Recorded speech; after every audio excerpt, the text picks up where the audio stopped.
பிரித்தானியாவின் புதிய பிரதமரால் புலம்பெயர்ந்தோருக்கு ஆபத்தா? நிபுணர்கள் கூறுவது என்ன? இங்கிலாந்தில் யூதர் சார்பு அரசாங்கம் உருவாகப் போகிறதா? எழுந்துள்ள சர்ச்சைகள். ஈரான் அதிபர் தேர்தல், மசூத் பெசஸ்கியன் வெற்றி. பவுடரால் மனிதர்களுக்கு புற்றுநோய் ஏற்படலாம், WHO-வின் புற்றுநோய் நிறுவனம் எச்சரிக்கை. மலேசியா விமான நிலையத்தில் ரசாயன கசிவு, 39 பேர் பாதிப்பு. கடித்த பாம்பை மீண்டும் கடித்த நபர்.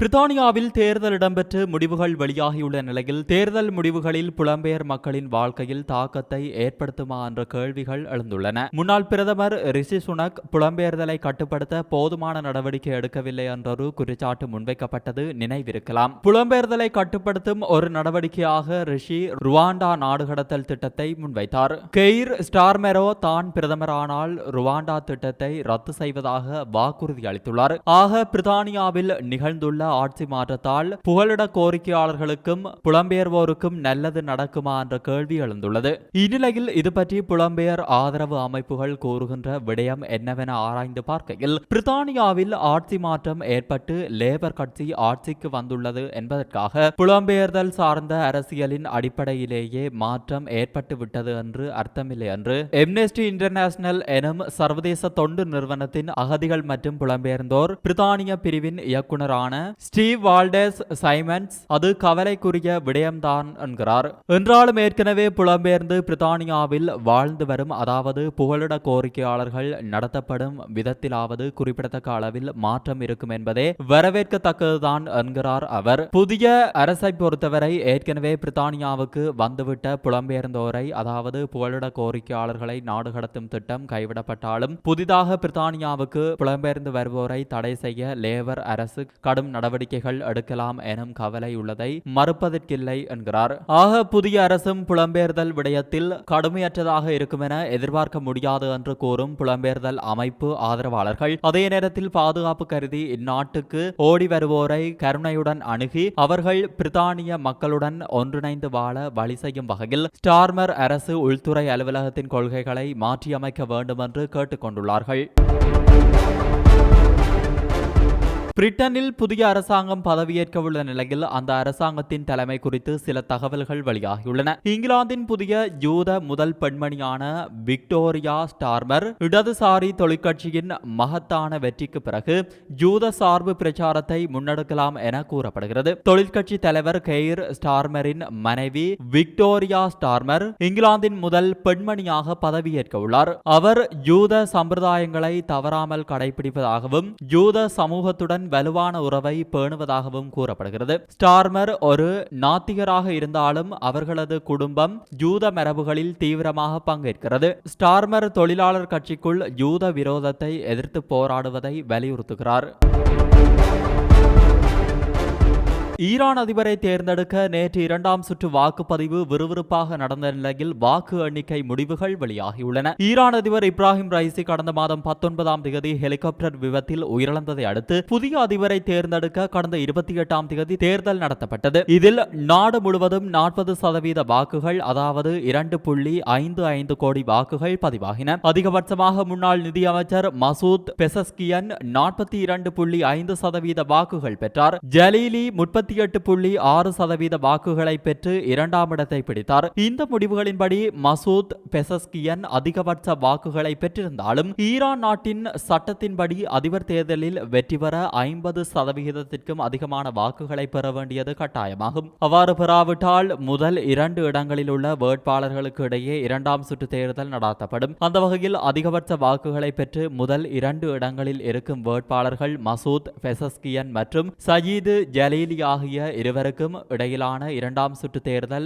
நேற்று நடைபெற்றது. உள்ளூர் நேரப்படி காலை 8 மணிக்கு வாக்குப்பதிவு தொடங்கி விறுவிறுப்பாக நடைபெற்றது. வாக்குப்பதிவு முடிந்ததும் வாக்குகள் எண்ணும் பணி தொடங்கியது. இதில் மசூத் பெசஸ்கியன் வெற்றி பெற்றுள்ளார். தற்போது வரை எண்ணப்பட்ட 3 கோடி வாக்குகளில் 1.7 கோடி வாக்குகள் மசூத் பெசஸ்கியனுக்கு கிடைத்திருப்பதாகவும் ஜலீலிக்கு 1.3 கோடி வாக்குகள் கிடைத்திருப்பதாகவும் ஈரான் உள்துறை அமைச்சகம் தெரிவித்துள்ளது.